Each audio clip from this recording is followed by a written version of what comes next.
En el último vídeo estuvimos hablando de dos científicos, de Eratóstenes y de Jeffrey Boltzmann. Con ellos quisimos ilustrar una realidad, a saber, por un lado, que los científicos nadie va a dudar que son mentes privilegiadas. Eso no cabe la menor duda. Pero también es cierto, como reconoció Jeffrey Boltzmann, que los científicos también están sujetos a tendencias, a temas que en un momento dado puede interesar que se den a conocer o no. Y él de hecho mencionó que a lo largo de su carrera habían sido muchas las ocasiones que por razones ideológicas no le permitieron dar a conocer sus conocimientos, o no como él quería, precisamente porque sus ideas iban en contra de lo que entonces era lo que se esperaba de los científicos, a saber, en este caso concreto, apoyar, como él explicó muy bien, el tema del Big Bang, tema en contra del que él se posicionaba, porque entendía que el Big Bang de alguna manera tenía muchas limitaciones que él no aceptaba de ningún modo.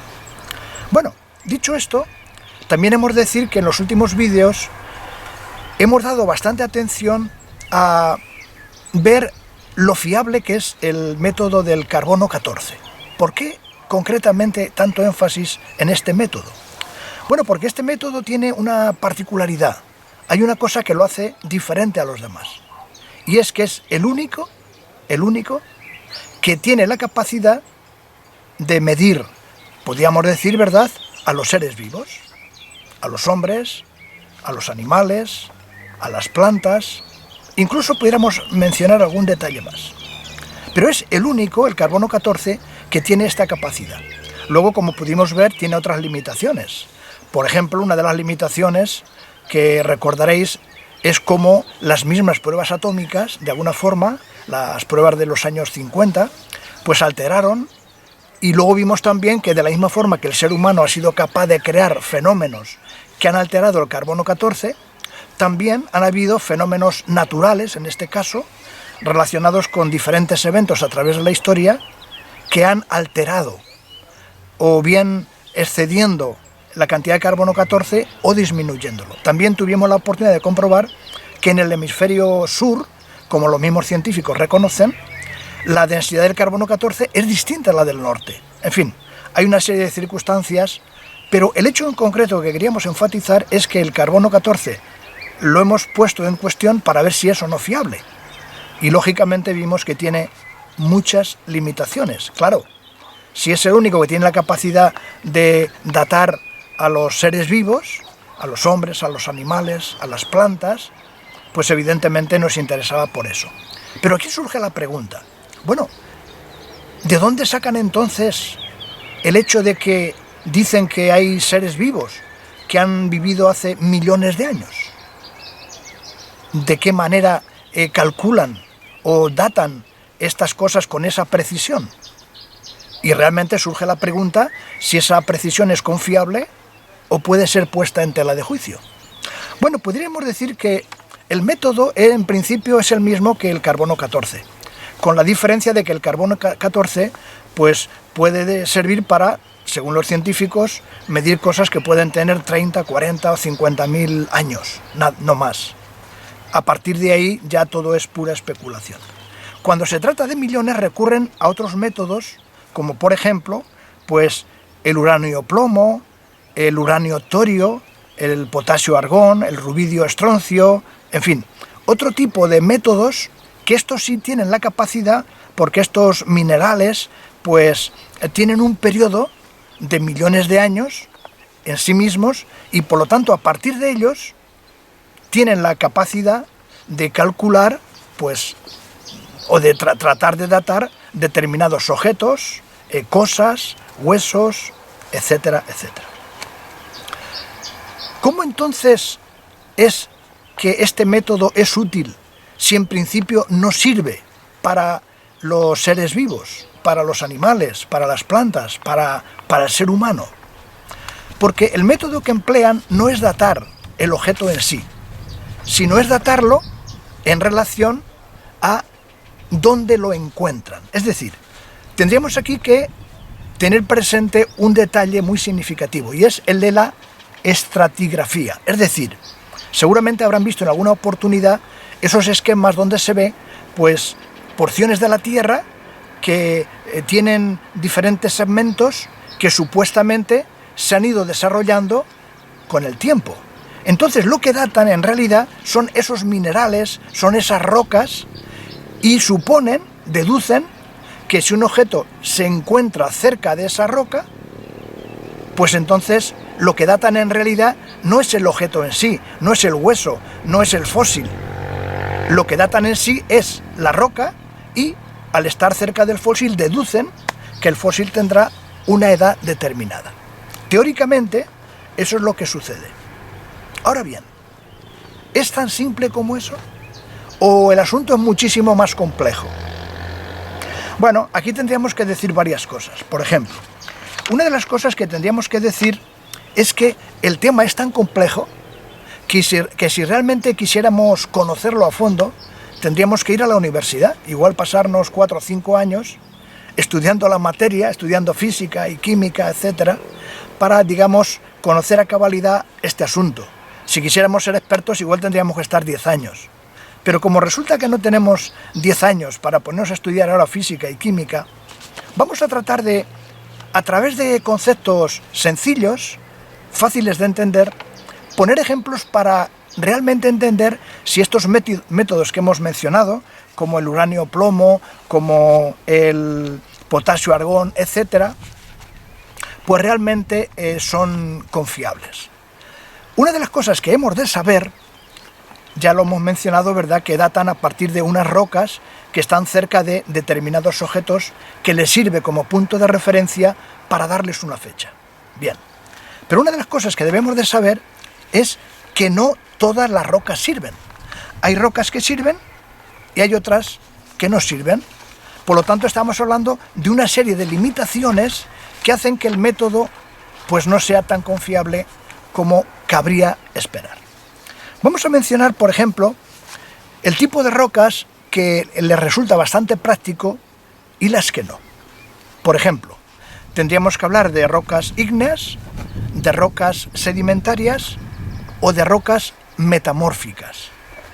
Con respecto a la primera, las rocas ígneas, digamos, este es el ideal, el tipo de roca ideal para tener cierta confianza en que lo que está cerca de esa roca pues puede datarse de forma confiable.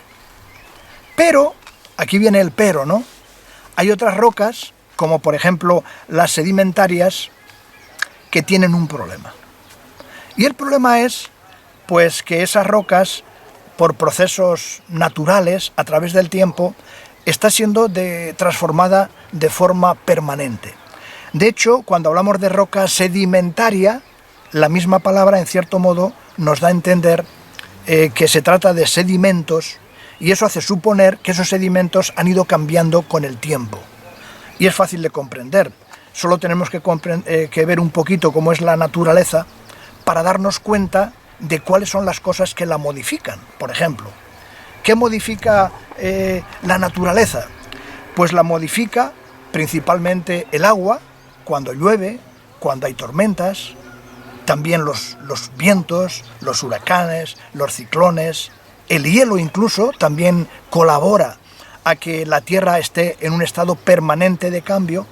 Y claro, cuando se trata de este tipo de rocas, el sistema ya no es tan confiable.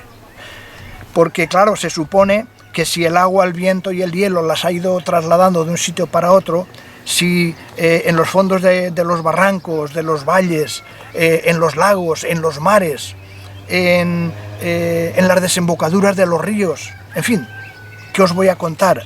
En miles de los fenómenos que hacen que la naturaleza esté en un cambio permanente, pues eso hace que la datación de ese tipo de rocas tenga sus limitaciones.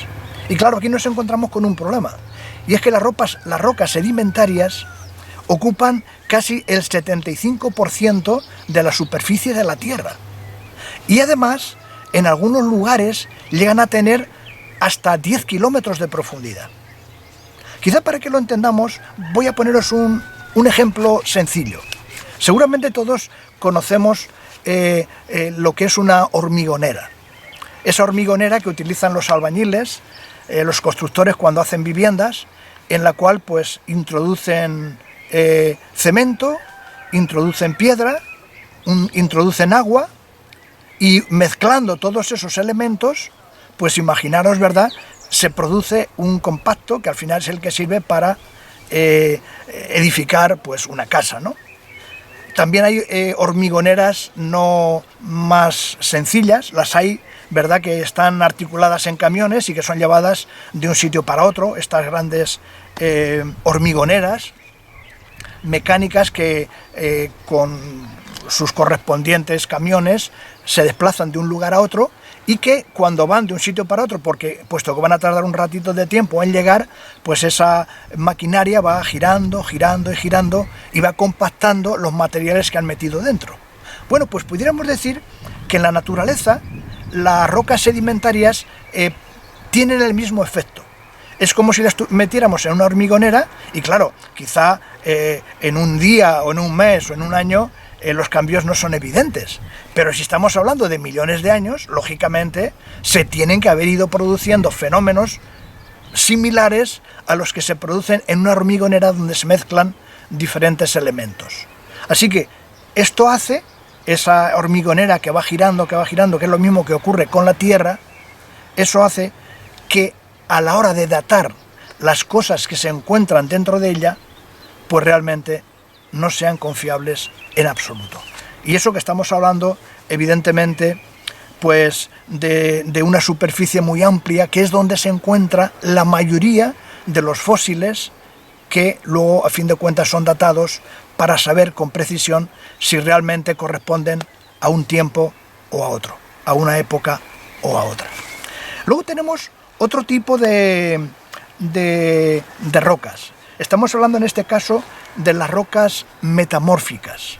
Y aquí también vamos a tratar de ilustrarlo para ver por qué este tipo de rocas tampoco ofrecen una garantía a la hora de datar los objetos que se encuentran cerca de ella. Me explico.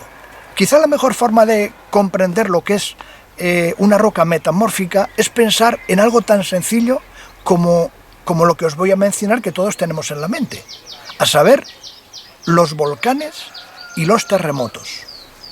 Todos sabemos que la Tierra, y ahí están los volcanes para demostrarlo, pues en su núcleo pues está compuesta pues una serie de elementos que a fin de cuentas, cuando un volcán entra en erupción y saca toda esa lava, todas esas sustancias, bueno, pues esas cosas que tienen que ver con altas temperaturas y con altas presiones, como las que se producen con los volcanes y con los terremotos, son los que de alguna forma tienen que ver con esta roca de la que os estoy hablando ahora, ¿verdad? La roca metamórfica. De nuevo, este tipo de rocas también tiene muchísimas dificultades para datarlas con precisión. Por lo tanto, el que a un objeto se le dé una cantidad de millones de años, realmente se requiere mucha fe para saber si uno se puede fiar de esos datos o realmente son datos que no merecen la pena. ¿Por qué? Porque estos son algunas de las limitaciones que estos métodos tienen, pero ni siquiera son las únicas. Tienen otras que complican todavía más el saber si un hueso encontrado en un lugar determinado tienen los millones de años que dicen que tienen. Bueno, analizar todo esto, pues lógicamente requiere su tiempo, ¿verdad? Pero uno de los problemas, no el único, es que al mismo tiempo que nos damos cuenta de que estos métodos tienen muchas limitaciones y no siempre son confiables y no siempre, por lo tanto, podemos fiarnos de los millones de años que dicen que determinado objeto tiene, pues evidentemente eso hace que surjan muchas preguntas.